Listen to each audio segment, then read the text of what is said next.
సంప్రదాయము మన గ్రామీణ జీవన విధానంలో మన హిందూ సమాజంలో ఉన్నదనే విషయాన్ని ఈ సందర్భంగా మనీస్తున్నాం.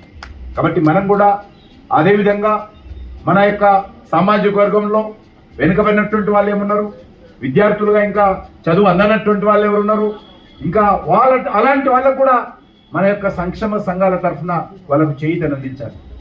మన ముదిరాజ్ సంఘంలో, ముదిరాజ్ సామాజిక వర్గంలో అతి పేదరికంలో ఎవరు ఉన్నారు, వాళ్ళకు మన ముదిరాజ్ సంఘాల తరఫున, మన కుల సంఘాల తరఫున ఏ రకంగా చేయూతను అందించవచ్చో ఆలోచన చేయాల్సినటువంటి అవసరం ఉంది.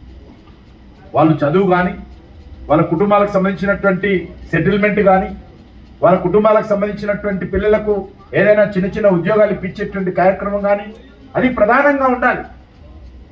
ఆ రకంగా మనం అందరం ఆలోచన చేయాలి. మన వృత్తులకు సంబంధించి దాన్ని పరిరక్షించుకునేటువంటి ప్రయత్నించాలి. ఎవరైనా ఇతర ఉద్యోగాలు చేసుకుంటే వాళ్ళని ప్రోత్సహించాలి.